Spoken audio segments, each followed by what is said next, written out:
la loi et la grâce. Il y a des gens qui nous suivent aussi à travers les réseaux.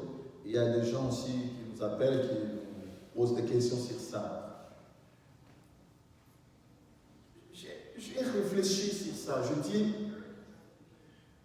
les gens maintenant sont attirés par des mouvements, par tant de choses. On parle de délivrance, de la prospérité, de beaucoup de choses qui attirent les gens. Je dis c'est vrai, mais ce qui est plus important, ce n'est pas d'être focalisé sur les miracles, sur les spectacles, la démonstration de tant de choses, sur tout ce que nous sommes en train de vivre, si le ministère prophétique qui est un ministère qui est une bénédiction pour le corps du Christ, pour gagner les païens, pour gagner les gens qui ne connaissent pas Christ, et nous avons besoin de ces dons prophétiques. Mais l'usage qu'on a fait aujourd'hui, je pense, ne profite pas à l'Église. Et les ministères de délivrance, les gens courent vers la délivrance. Mais moi je dis, nous avons Dieu qui nous a créés, il connaît ce qui est nécessaire pour nous. Et la chose que Dieu nous a donnée, qui doivent régir, qui doivent être notre bénéfice, c'est sa parole. Et quand nous parlons de miracles, regardons ce que Jésus a démontré. Il a guéri 10 lépreux. C'est un miracle. Parce qu'à ce moment-là, à cette époque-là, cette maladie était incurable. On ne pouvait pas le guérir. Jésus a guéri les 10 lépreux. Ils sont partis. Et parmi les 10, il y a seulement un qui est rentré pour lui rendre grâce. Jésus a posé la question, où sont passés les 9 autres? Ne sont-ils pas guéris? Mais la vérité, c'était quoi? Le miracle ne peut jamais nous donner le salut. Le miracle ne peut pas garantir notre vie d'éternité. Et les malins ont la connaissance de toutes ces choses. Nous avons besoin pour garantir, pour sécuriser notre vie, notre salut, c'est que par la parole. Et Jésus-Christ nous avertit encore que dans les derniers jours, la foi de plusieurs, de multitudes vont refroidir. Et la Bible nous parle qu'on est sauvé par la foi. Et la foi, on le définit, ou la source de la foi, ce n'est pas le miracle. La source de la foi, ce n'est même pas la prophétie. La source de la foi, ce n'est même pas la prière. La source de la foi, c'est la parole. Amen. Amen. C'est la parole. Et Jésus nous avertit dans les derniers temps, la foi des multitudes vont refroidir. Et maintenant, nous sommes à ce temps-là. Maintenant, à quel pas ou à quelle danse nous devons nous confier? Si nous ne rejetons pas les miracles, parce qu'aujourd'hui, pour attirer les gens, pour mobiliser les gens, on met l'accent sur le miracle. Le miracle, bien aimé dans le Seigneur, c'est une vie normale de de la vie spirituelle ou de la spiritualité.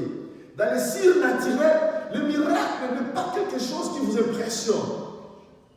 Dans la spiritualité, le miracle, c'est une vie normale.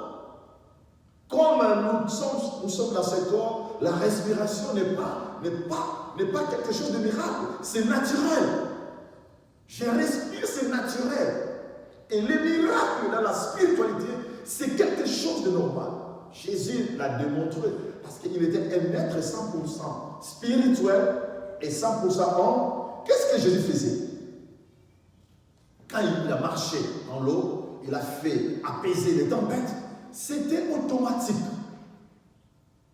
Et quand je regarde la scène, quand Christ a ressuscité Lazare, la prière qu'il a faite, est comme si quelqu'un qui parlait, qui était en train de verser un bébé là, il dit seulement, Père, je te rends grâce, parce que tu m'as toujours exaucé. Lazare sort. Les miracles dans le spirituel, c'est quelque chose de normal. Les gens, les anges, les gens qui vivent, qui ont cette vie spirituelle-là, ils ne sont pas influencés à ça. Dieu n'est pas influencé par les miracles.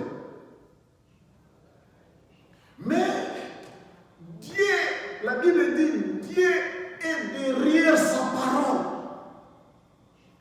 Dieu, étant que Dieu, il a pris la parole, sa parole, il a mis au-dessus de lui, et il a pris la parole comme les rails sur lesquels il doit marcher. On dit Dieu est soumis à sa parole, et Jésus-Fils est soumis à son Père, et l'Esprit est soumis à Christ, et l'Église est soumise à l'Esprit. La parole, c'est la vie, la respiration de tout celui qui est né de nouveau. Et il y a des gens qui disent, pasteur, oui, c'est vrai. Les surnaturels, la spiritualité et se sentir spirituel, ce sont des choses très différentes. Être spirituel, c'est une vie. Se sentir spirituel, c'est une illusion. Quand on dit sentir, sentiment, vous voyez que tu peux sentir que dans ces sentiments, il y a aussi menture. Tu peux te tromper. Mais la spiritualité, c'est une vie, c'est un état de choses. Et la spiritualité, c'est la parole. Et c'est pourquoi vous allez voir aujourd'hui, dans nos réunions des enfants de Dieu, la parole n'a plus sa place. Et ça, c'est l'arme du diable, c'est le risque du diable.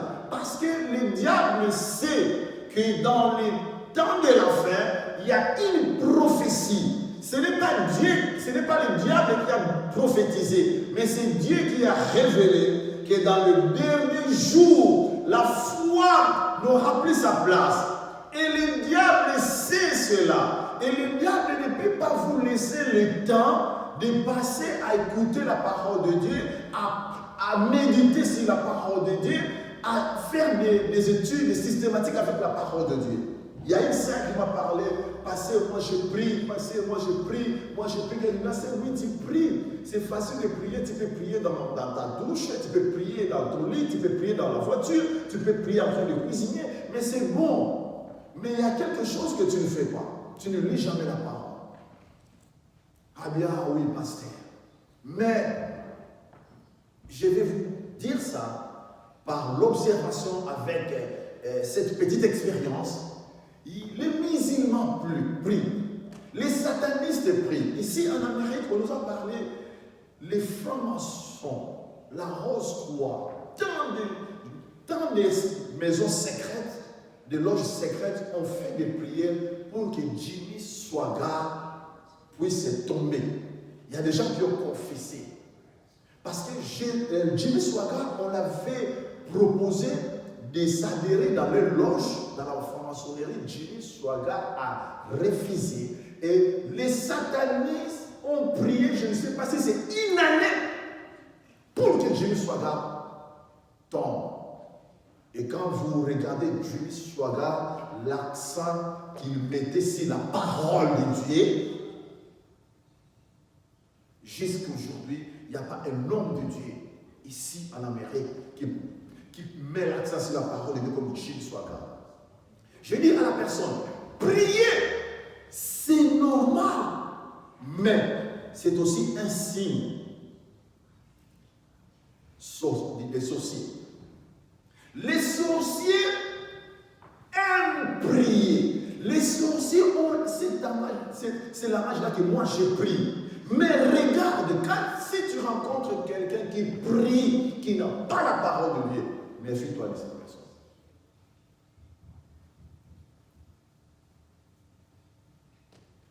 Alléluia. Tout ce que moi j'ai observé, c'est que moi, la parole de Dieu m'a enseigné. La prière et la parole, on ne peut pas les séparer. Avant de prier, tu dois commencer par lire, à méditer la parole, parce que c'est la parole de Dieu qui connaît le monde spirituel. Parce que quand tu es en train de prier, le diable nous donne des messages.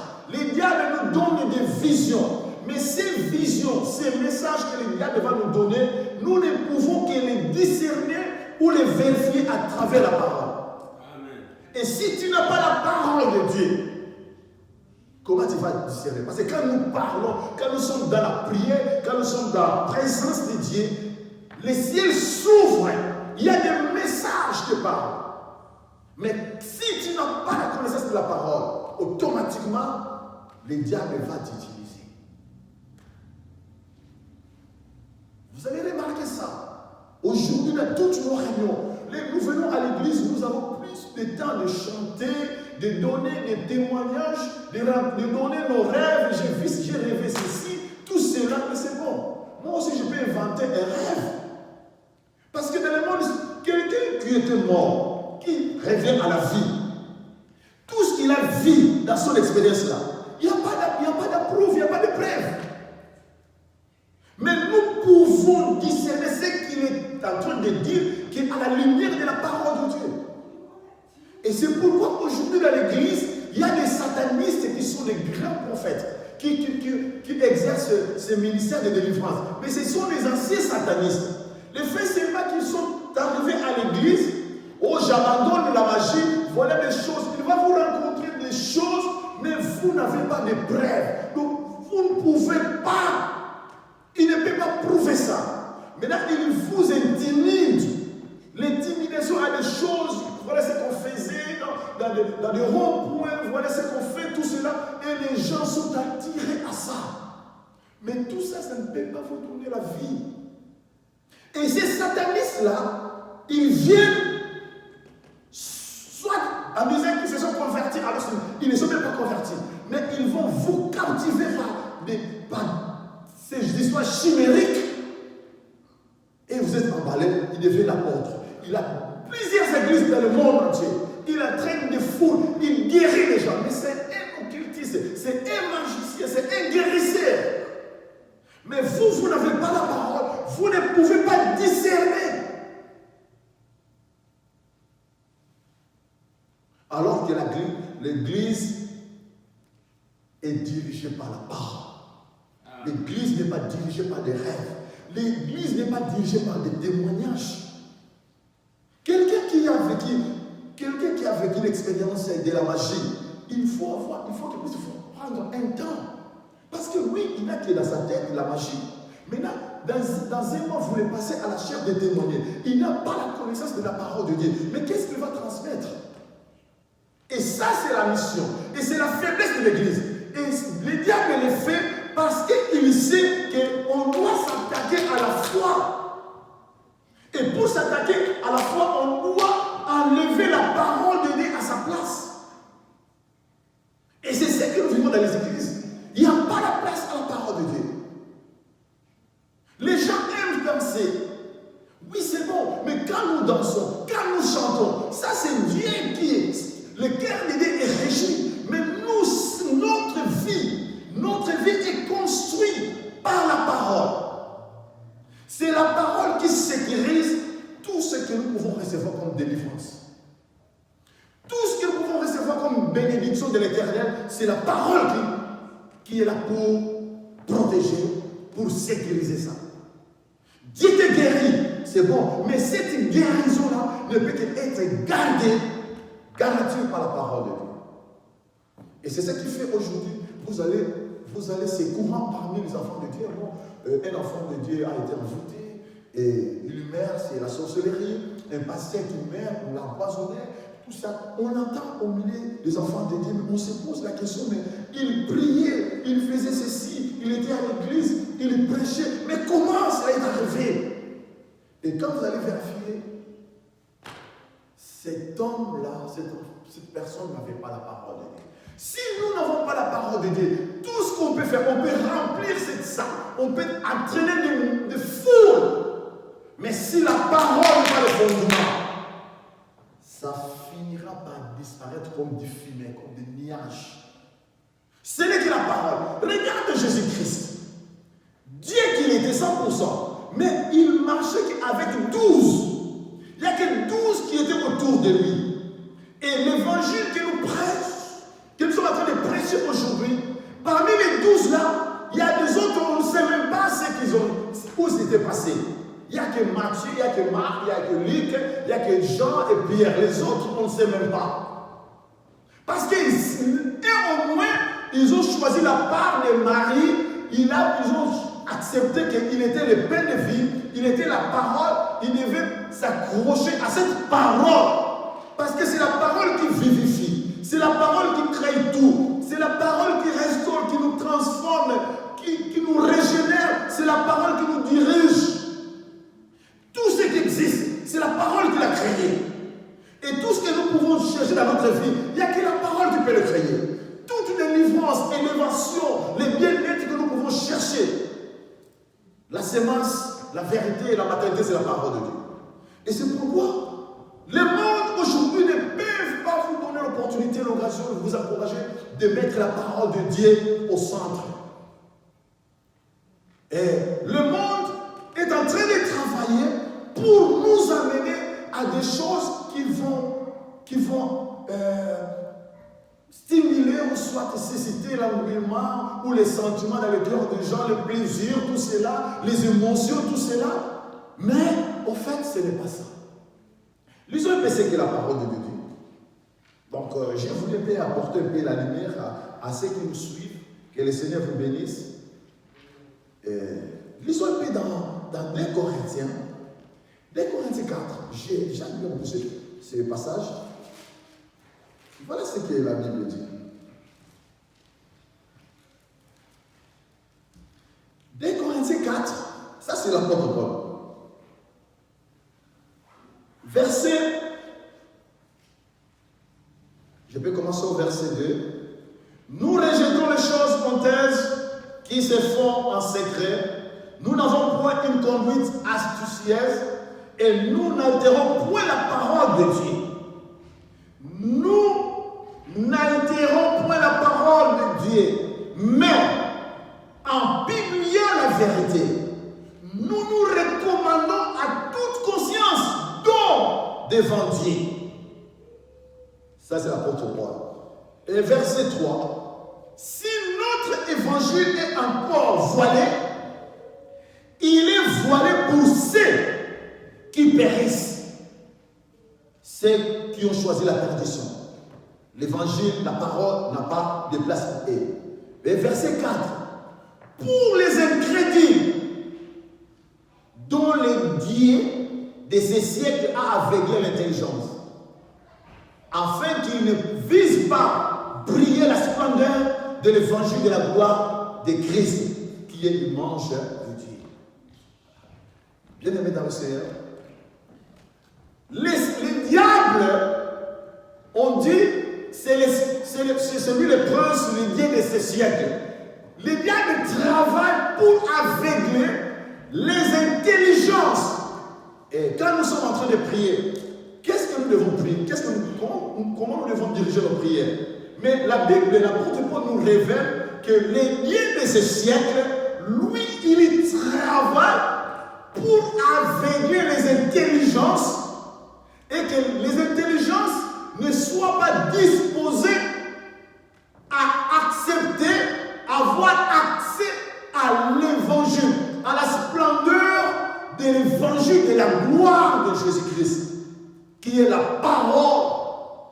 royaume qui sauve. Et dans nos prières, nous devons prier que les intelligences des gens à ces temps de l'enfer s'ouvrent et que la même mise de l'aveuglement des intelligences qui est le cheval de bataille du diable, il sait que la foi va refroidir et la foi va refroidir parce qu'on ne va plus prêcher la parole, on ne va plus mettre la parole en première position. Et nous devons prier pour ces gens-là. Et quand nous lisons encore, toujours l'apôtre Paul, dans le livre des Thessaloniciens, et ça encore vous allez comprendre que le temps de l'affaire, les cibles du diable, c'est la parole. Parce qu'on parle de la foi. On ne parle pas des multitudes de gens qui vont se repentir. On ne parle même pas des miracles. Mais le diable, lui, il s'en croit. Il sait que lui, son cible, c'est la parole. Et la parole ne sera jamais prêchée. Ne va pas prendre la première place parmi le peuple de Dieu. Lisons dans Thessaloniciens.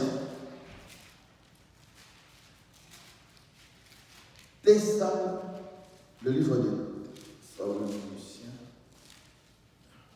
Deuxième Thessaloniciens. Voilà ce que l'apôtre Paul nous dit encore. Là, il nous parle que la splendeur de l'évangile de la gloire a un problème parce que le Dieu de ces siècles a verrouillé les intelligences des gens qui sont destinés à la perdition. Maintenant, dans 2 Thessaloniciens 2, verset, vous pouvez lire le verset 1 à verset 11, ça j'aime ça bien. Mais voilà ce que l'apôtre Paul dit au verset 9. Non, verset 2 d'abord, qu'est-ce qu'il dit au verset 2? Il dit ceci, verset 3, que personne ne vous séduise d'aucune manière, car il faut que l'apostasie soit arrivée auparavant, et qu'on ait vu paraître l'homme du péché, le fils de la perdition.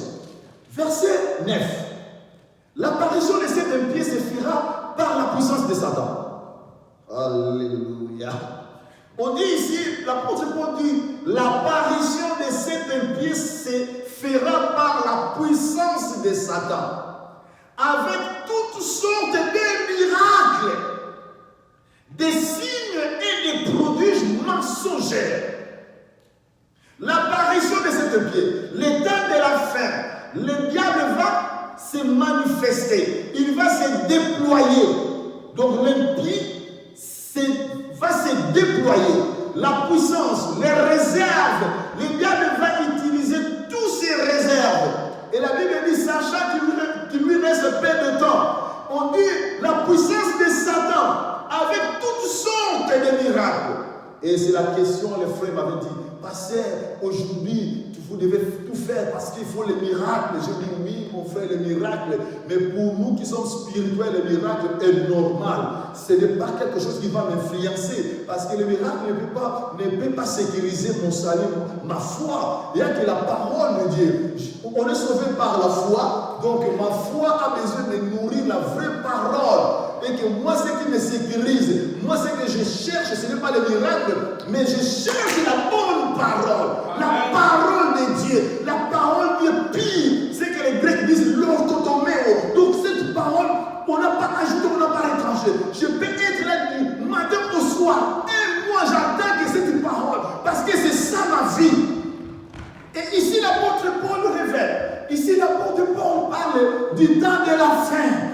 Moi, ça me fait mal quand je suis. C'est pourquoi, bien aimé dans le Seigneur, vous avez la liberté de choisir à ce temps de la fin qui vous devez côtoyer, qui vous devez permettre à votre sein. Parce que si cette personne n'a pas la parole de Dieu, sachez que c'est le diable qui l'a envoyé. Parce que le diable, lui, maintenant, il ne cherche qu'à détruire la foi. Et maintenant, ici, on nous parle. Il y aura des choses qui vont se faire avec toutes sortes de miracles, des signes et des prodiges mensongers. On souligne les mensongers. Et c'est ce qui va se passer. Verset 10. Et avec toutes les séductions de l'iniquité, pour ceux qui périssent, parce qu'ils n'ont pas reçu l'amour de la vérité pour être sauvés. Verset 11, ça aussi c'est capital. Aussi Dieu leur a envoyé une puissance d'égarement pour qu'ils croient au mensonge. Et là, maintenant, ce n'est pas Satan, c'est Dieu. Vous allez voir quelqu'un qui est là. Donc, lui, il ne fait pas de la parole. Mais tu peux prier pour cette personne-là. C'est maintenant ça, c'est Dieu qui entre en jeu. Je regarde déjà, on doit prier pour des nations. On doit prier pour les Congo, au Brazzaville, au Amérique, au Guinée, au Côte d'Ivoire. J'ai dit, mon frère, vous passez votre temps en vain. Ce n'est pas mauvais. Dans la Bible, il n'y avait pas le fondement de ça. L'apôtre Paul nous dit, dans 2 Corinthiens 4, nous devons prier. Parce que le diable a cerné les intelligences des gens.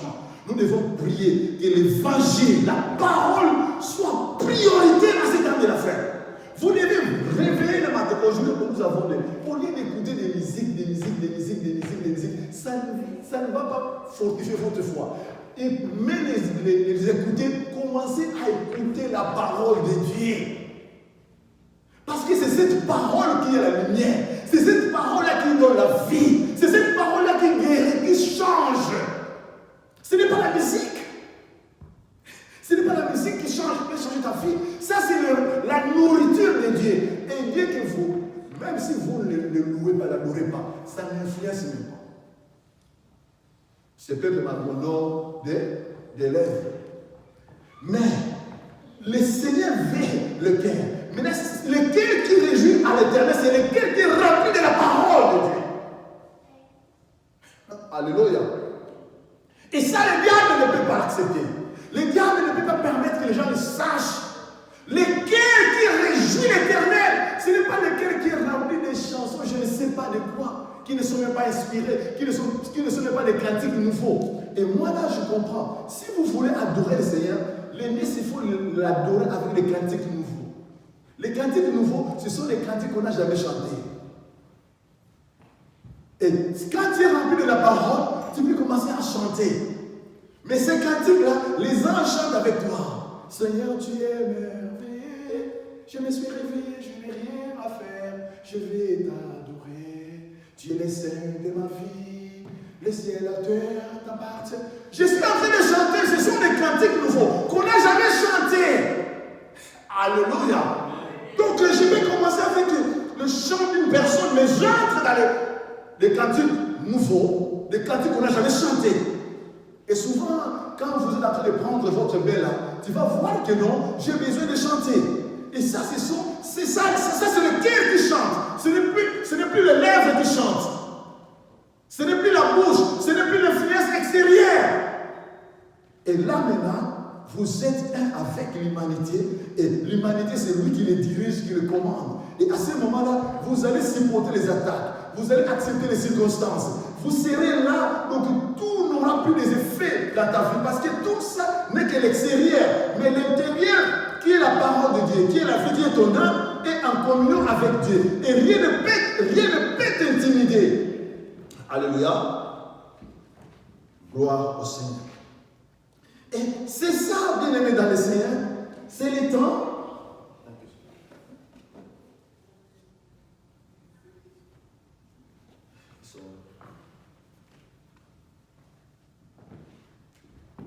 Et la parole, on ne peut pas se dépasser de la parole.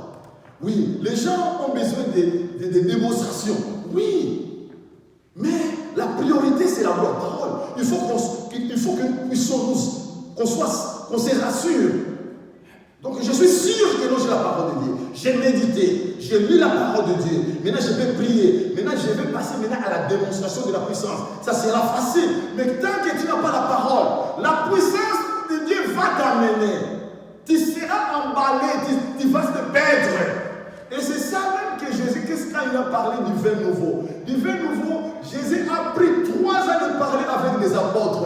Il a dit que non, vous avez besoin de la parole. Parce que quand le vin nouveau viendra, vous n'allez pas résister. Mais pour que vous puissiez tenir à cela, il faut d'abord la parole. 3 ans. Mais restez dans la chambre haute. Maintenant, quand le vin nouveau était descendu, les gens ont commencé à parler. Ils ont vu du feu, tout cela. Maintenant, les gens, les juifs, tous ces mondes qui étaient là, les judaïstes, ils étaient de vieilles outres. Maintenant, quand le vin nouveau est descendu, c'est les gens qui avaient la parole et les apôtres pouvaient se tenir. Et Pierre a dit, oh, n'ayez pas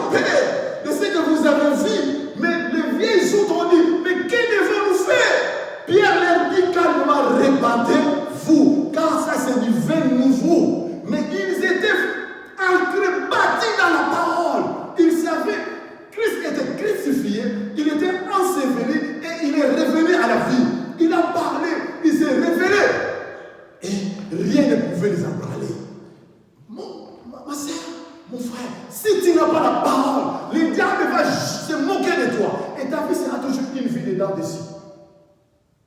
Comme les Congolais disent, qui te sait la Amatagakina. Donc ta vie, aujourd'hui tu es au top, après tu descends. Tu es au top, tu descends. Tu es au top, tu descends. Il y a des moments où je descends spirituel. Tu descends spirituel, ok. Mais demain, ah non, ces églises-là, j'en ai marre. Je ne sais pas ce que je peux faire. Oh non, ces pasteurs-là, vos pasteurs-là, tout cela.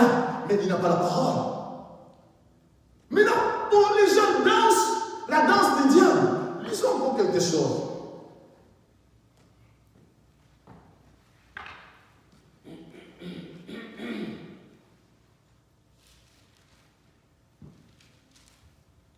La parabole de l'ivraie.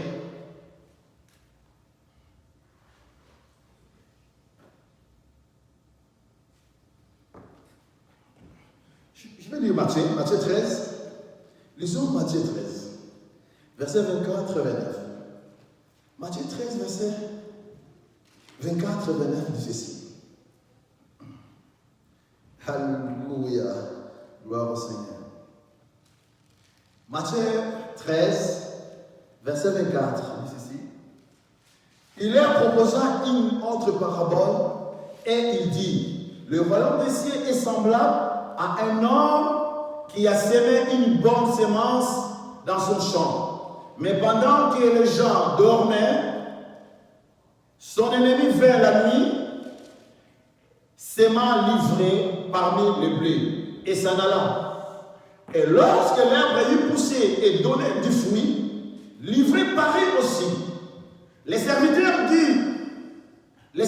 maître de la moisson virent lui dire, Seigneur, n'as-tu pas semé une bonne semence dans ton champ? D'où vient donc qu'il y a des livrets? Il leur répondit, c'est un ennemi qui a fait cela. Et les serviteurs lui dirent, veux-tu que nous allons l'arracher? Verset 29. Non, dit-il. De peur qu'en arrachant l'ivraie, vous ne déracinez en même temps les blés. Laissez croître ensemble l'un et l'autre jusqu'à la moisson. Et à l'époque de la moisson, je dirai au moissonneur, arrachez d'abord l'ivraie et liez-la en gerbe pour la brûler, mais amassez le blé dans mon grenier. Alléluia. Maintenant ça, je suis en train de voir comment les gens sont perdus. Les gens disent que non, moi je ne peux plus aller prier. Voilà ce que les gens ont fait. Voilà ce que les pasteurs font. Voilà les scandales. Voilà tout cela. Oh, ça c'est trop. Non, moi je prie à la maison. Moi je prie dans les YouTube. Moi je prie ceci. Oh, moi je... Non, ça c'est trop. Non. Même les hommes de Dieu. Bien aimé dans le Seigneur. La parole, si vous avez la parole de Dieu, vous serez stable, inébranlable. Parce que la Bible dit, le Seigneur n'était pas influencé. Le Seigneur n'avait pas paniqué. Jésus dit, oui, laissez-les croître ensemble. Maintenant, c'est une vérité. Ce que nous sommes en train de vivre, l'ivraie et les blés sont condamnés de rester ensemble. Nous allons utiliser la même chair. Nous allons utiliser la même Bible. Nous allons utiliser les mêmes styles, la même façon de parler. Nous allons faire tout ce qui est le livre et le vrai. Il y a une ressemblance que nous devons seulement avoir la parole pour comprendre. Non, moi ça ne me dérange pas. Parce que Christ ne s'est pas dérangé. Là, il faut le laisser le croître. Mais le jour de la moisson, on va commencer. Vous voyez les gens, le serviteur de Dieu qui est en train de fouetter les gens dans l'église, qui est en train de marcher, qui est en train de jouer avec des serres, qui est en train de escroquer les gens. Oh non, ça c'est la nuit du traversée, il faut $1000, $2000, tout cela, donne-moi ta voiture, fais ceci, je te prophétise. Ils sont en train de laver des femmes et tout cela, on fait tout ce qu'ils veulent. Oh, mais moi ça ne me dérange pas. La Bible dit c'est livré. Je suis calme. Je connais mon Dieu est vrai. Je suis dans la nature du blé. Maintenant, le livret est avec moi. Moi, ça ne m'intéresse pas. Le livret ne peut pas changer la nature du blé. Alléluia. S'il y a des sorciers, des magiciens, des occultistes, des aventuriers, tout ce qu'ils font, ça c'est le livret, c'est sa nature. Vous pouvez prier, ça ne peut pas changer. Et livrer aussi ne peut pas changer le blé. Mais là, c'est à toi de savoir, tu es livré ou tu es le blé. Si tu es le blé, je ne peux pas faire la promotion de livret. Et voilà, il y a les enfants de Dieu. Oh, ces gens-là, il ne faut même pas regarder ces choses-là. Il ne faut même pas les partager. Parce que quand tu les partages, tu fais la promotion de livret. C'est là maintenant que nous sommes tombés dans cette danse-là. Maintenant, oh, voilà ce qu'ils ont fait. Maintenant, entre nous, les blés, au lieu de faire la promotion des blés, on commence à faire la promotion des livrets. Donc, le blé, livret est en train de nous influencer pour faire sa promotion. Mais nous savons que ces choses-là, la Bible l'a averti. C'est ce qui prouve que la Bible est vraie. Et j'ai dit que la Bible n'est pas la parole, n'est pas le livre des chrétiens, mais c'est la parole de Dieu pour toute l'humanité. Le temps de la fin là. Ces choses-là, moi, ce sont des choses qui me fortifient à prier. Quand je vois ça, je me dis, waouh! Donc, je suis dans le vrai. Je dois continuer. Je dois me relever. Je dois tenir ferme parce que je suis le blé livré. Je sais que la moisson, le temps de la moisson arrive. Le temps de la moisson est proche. Et c'est ce que Paul a dit que non. Donc, la puissance, les diables, c'est qui lui reste peu de temps. Mais l'Église, qu'est-ce que nous allons faire? C'est de partager la parole. On vient à l'Église, amen, amen. On commence à lire la parole. On médite sur la parole, jour et nuit. On est dans la retraite pour la parole de Dieu. Pour connaître les temps, pour connaître les signes, pour connaître, waouh, ce qui se passe, ça c'est livré. Ça c'est le blé. Ce n'est que la parole qui peut vous rendre possible à vivre ces choses. Alléluia. Et le jour de la Pentecôte, tous les grands souverains pontificateurs étaient perdus. Mais ces gens-là n'ont pas étudié. Mais comment ils peuvent parler à des langues comme ça? Comment on peut voir du fait? Comment est-ce qu'ils peuvent commencer à dire des choses impossibles? Mais de prime abord, Jésus avait le temps de les faire avaler la parole. Moi, ce qui m'intéresse, ce qui me libère, ce qui me donne la paix, ce qui me sécurise, c'est la parole de Dieu. La délivrance, c'est vrai. Les gens ont besoin de la délivrance. Mais la délivrance, bibliquement parlant, c'est un processus de toute une vie. Amen. Nous allons lire Romains 8. Romains 8. Verset 4. Romains 8, verset 4, nous lisons. Romains 8, verset 4, il dit ceci. Ça, je suis en train de répondre aux gens qui s'intéressent, qui ont fait un bon choix, et nous sommes là pour vous servir. Romains 8, verset 4, dit ceci. Verset 3. Car chose impossible à la loi, parce que la chair la rendait sans force. Parce que la chair la rendait sans force. Dieu, l'Esprit créateur, le Créateur infini, a condamné les péchés dans la chair, en envoyant à cause du péché son propre Fils dans une chair semblable à celle du péché. Et ça, ces versets, les amis, les amoureux de la parole, je sais qu'ils comprennent. Et c'est ça même les secrets, et c'est ça qui définit tout ce qu'on nous enseigne sur la délivrance. Il n'y a pas seulement du mauvais dans tout ce qu'on nous enseigne sur la délivrance, mais il y a du tout, mais il y a aussi des vérités. Mais ce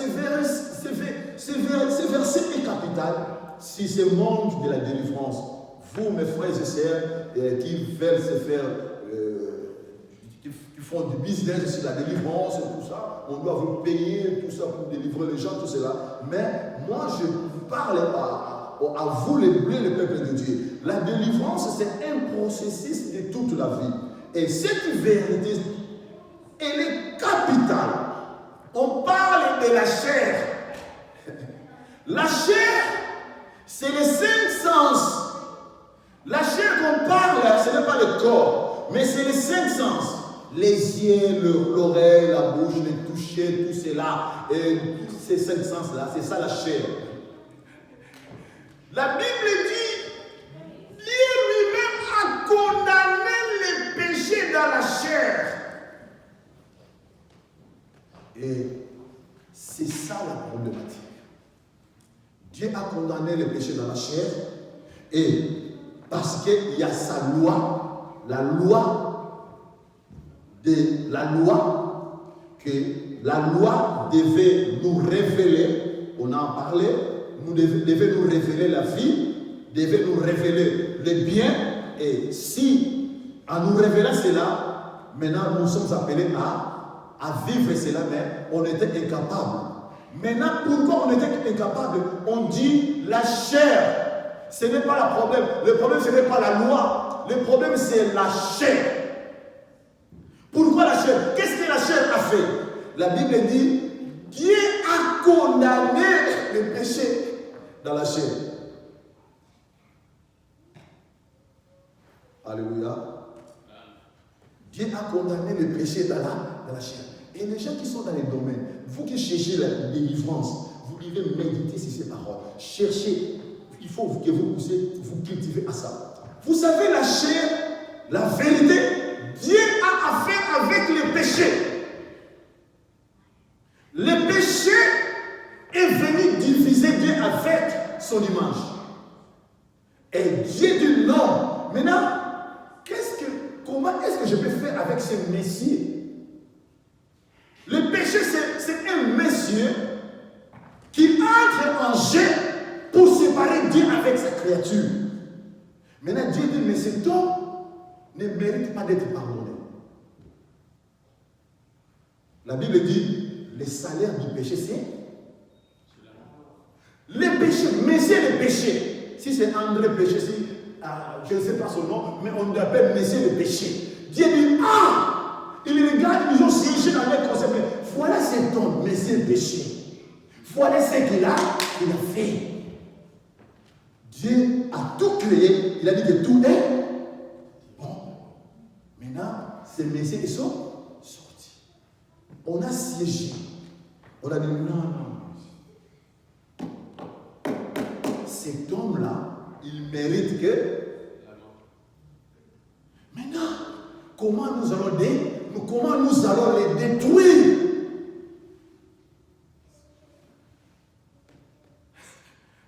Alléluia. Dieu a réfléchi. Ils ont réfléchi. On doit lui donner une adresse. Allez, va maintenant dans la chair. Et le péché est entré dans la chair. Dieu a dit pour que nous puissions les détruire, il faut qu'il soit dans une adresse exacte. Il faut l'adresse. Et maintenant, l'adresse du péché, c'est la chair. Maintenant, Dieu donne la loi, mais le vieux péché est déjà dans la chair. Et l'homme aussi est dans le péché est dans la chair, l'homme aussi dans la chair. Et la chair, quel était son rôle? Le rôle de la chair, les 5 sens, c'est pour nous mettre en contact avec le monde extérieur. Votre moi, votre âme qui est à l'intérieur, il saura qu'il fait jour à partir des désirs. Votre âme qui est à l'intérieur, il saura qu'il fait froid qu'à partir de la chair. Votre âme qui est à l'intérieur, il saura qu'on vous aime. Maman Fanny, qui passe à dire que maman Fanny, I love you. Ce n'est qu'à partir de la chair. Donc, le rôle de la chair, c'est de nous mettre en contact, ton vrai moi qui est ton âme, avec le monde extérieur. c'est la clé de la délivrance. Les gens n'aiment pas le dire. Maintenant, cette chair-là, le monsieur péché dit que moi, on m'a donné mon adresse. C'est toi. Il vous arrive, hein, tu dis à quelqu'un, ah, ça va mon frère, je t'aime bien. Mais lui, il n'a pas entendu. Ah, comment il m'a dit ça? Il ne m'aime pas. Mais les péchés déforment tout ce qui est. Donc le travail de la chair a été déformé par le péché. Et maintenant, les Romains 8, là, Dieu dit maintenant, comment on va détruire ces péchés? Maintenant, il a déjà son endroit, la localisation, c'est la chair. Et la Bible dit, Dieu a envoyé son Fils unique avec une chair semblable à la chair de l'homme. Pour que, quand Jésus-Christ était banni par la loi, le péché est d'entrée. Maintenant, le péché dit que non, toi, tu m'appartiens. Et les miracles, la délivrance, c'est que non, la loi et la grâce, on va le comprendre. Quand tu comprends ces deux choses-là, tu es libéré. Maintenant, qu'est-ce qui se passe? Le péché est là. Il réclame la vie de Jésus-Christ. Tu dois mourir. Et la mort, c'est ça maintenant qui donne la naissance à la justice de Dieu. La mort, c'est le policier qu'on avait parlé, qui veillait sur la loi. On dit que maintenant, toi là, tu as un péché. Tu as les péchés et tout. Maintenant, alors que maintenant, Jésus-Christ représente, selon la loi, le premier Adam qui avait péché. Et maintenant, Dieu a condamné le péché dans la chair. Maintenant, Jésus-Christ vient, on l'appelle maintenant le second Adam. Maintenant, c'est lui maintenant qui va maintenant détruire la chair. Quand il détruit la chair, le péché, automatiquement, est. Parce que le péché n'a pas un autre endroit. C'est ce qu'on appelle la crucifixion de Jésus-Christ. Donc maintenant, les péchés, le salaire du péché, c'est la mort. Il y a des gens qui prêchent, répandez-vous, tout cela, c'est vrai, mais il faut comprendre quelle repentance. Les péchés, on ne les pardonne pas. Les péchés méritent que la destruction selon la loi de Dieu. Les erreurs que nous faisons, que nous tombons, ça, ce sont des erreurs de l'humanité. L'homme est faible. Dieu le corrige. Mais les péchés, la séparation avec Dieu, Dieu a condamné le péché adamique, a condamné ça dans la chair. Et c'est ce que Paul a dit. Oh, je veux faire le bien, je ne le fais pas. C'est son homme qui est renouvelé. Mais le mal que j'ai fait, c'est la loi du péché dans la chair. Et Jésus-Christ a porté cette chair-là. Et il a porté tous nos péchés. Et la mort l'avait frappé. Alléluia. La mort avait frappé, la mort a détruit là le péché. Le péché était détruit. Maintenant, les miracles, la délivrance. Quand on prêche la délivrance, il faut donner le fondement de la délivrance. Et Paul dit, si Christ n'était pas ressuscité, alléluia. Et maintenant, quand Jésus-Christ ressuscite, ce n'est plus avec la chair. Mais la chair est rentrée, clouée, détruite. Et c'est ce que j'aime la croix du triomphe. Vous voyez la croix du triomphe? Dans la croix, on peut la creuser pour le faire tenir debout. Donc Jésus-Christ a pris la chair du péché. Il est allé dans les régions les plus inférieures. Et il a cimenté, il a cloué, et on a mis sa croix ici. Tu es condamné dans les séjours de mort, toi péché. Mais moi, j'ai un autre corps. Parce que je suis la vie, je vais ressusciter. Et Jésus-Christ est ressuscité. C'était panique dans l'esprit de non. Et maintenant, Christ dit, c'est lui qui m'accepte. Et là, à la vie. Alléluia. Et ça, c'est la délivrance. Et maintenant, cette délivrance, ce n'est que le jour où on va se séparer de cette chair. Tu peux gêner, tu peux prier, tu peux être guéri. Même des guérisons. La science fait des guérisons spectaculaires. On prend le cœur de quelqu'un, on met là-bas, tout cela. Oui.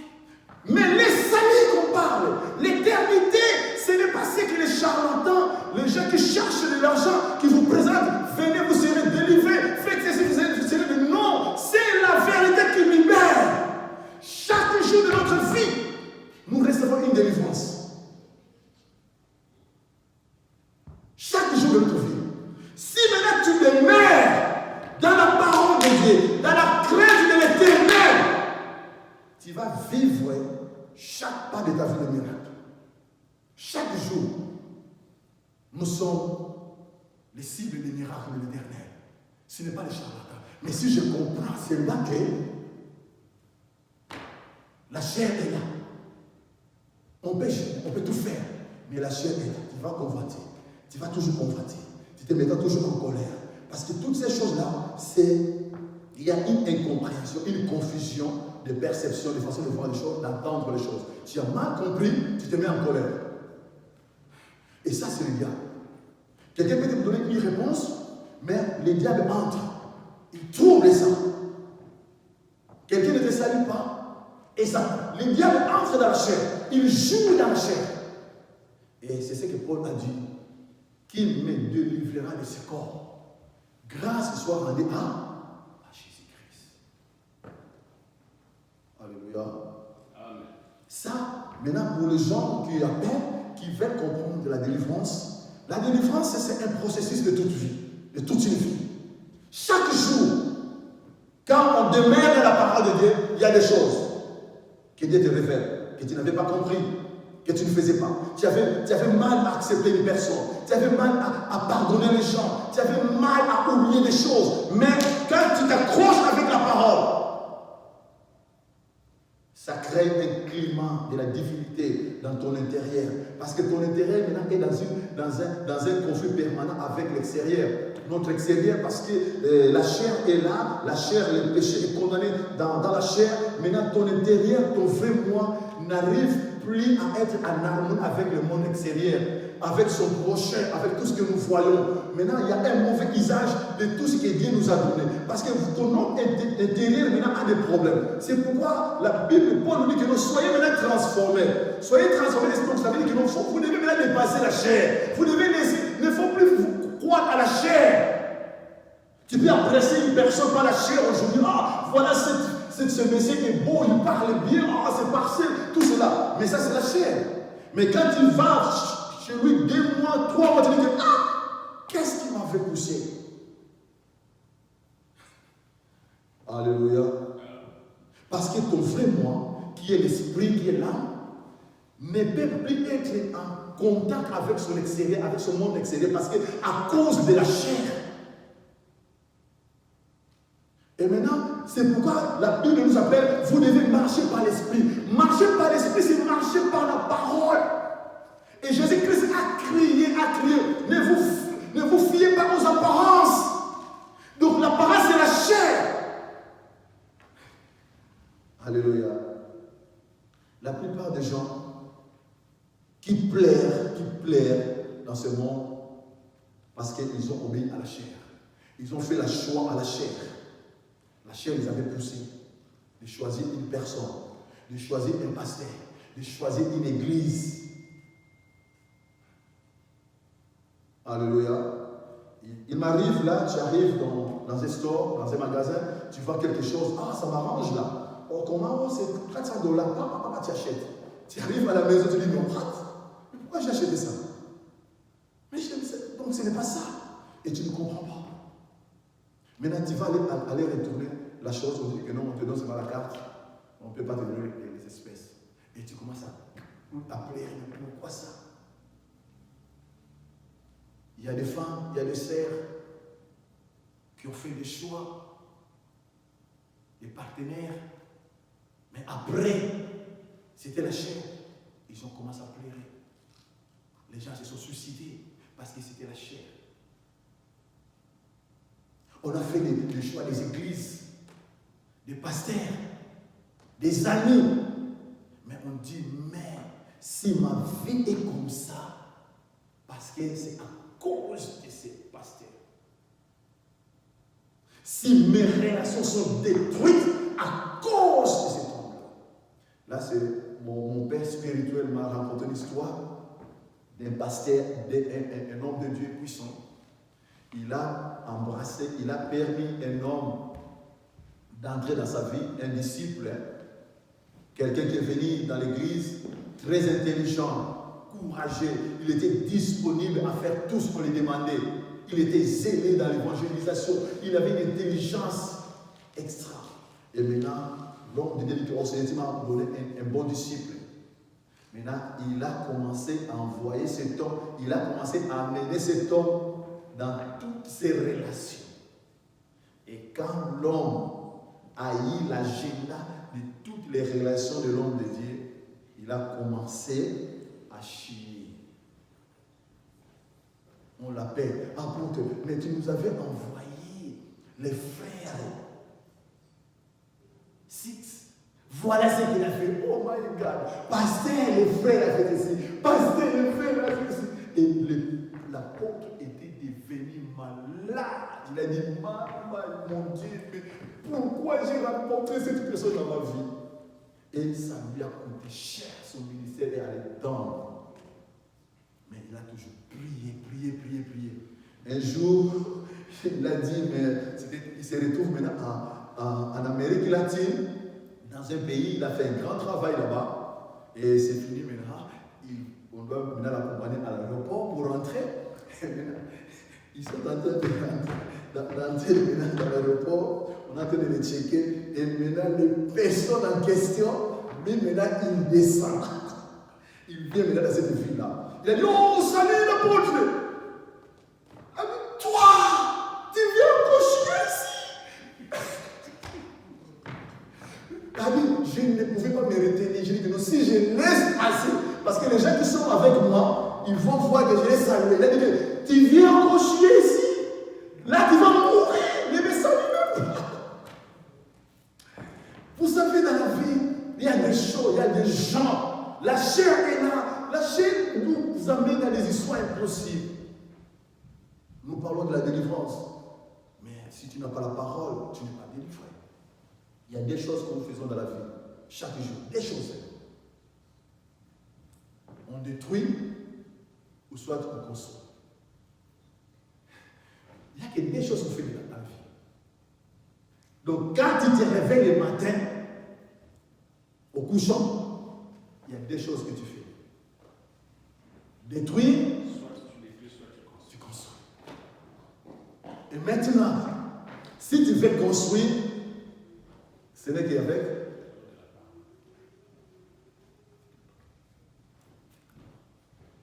la parole peut restaurer les choses que tu as détruites. C'est ça la délivrance, c'est la restauration de ce qu'on a aussi détruites. La parole de Dieu. Si nous avons la parole, nous pouvons construire. On ne peut que construire avec la parole de Dieu. Il n'y a que ces deux choses que nous faisons. On ne fait pas. Donc tout ce que nous faisons, ça se divise à ces deux choses. Soit tu détruis, ou soit tu construis. Tu peux détruire ta vie. Tu peux construire ta vie. Tu peux détruire la vie des gens, la vie de ta famille, la vie de la communauté. Tu peux détruire des choses. Tu peux détruire la nature. Il y a que ces deux choses que nous faisons. Chaque jour quand tu te réveilles, sache que tu as le rendez-vous à deux choses pour bâtir ou pour construire. Mais pour construire, la Bible dit que ces livres de la loi ne s'éloignent pas de ta bouche, mais Dieu tous les jours pour que tu réussisses. La réussite, c'est construire. Mais si tu veux détruire, oublie la parole de Dieu. Tu vas commencer à détruire sans comprendre. Alléluia. Que le Seigneur vous bénisse.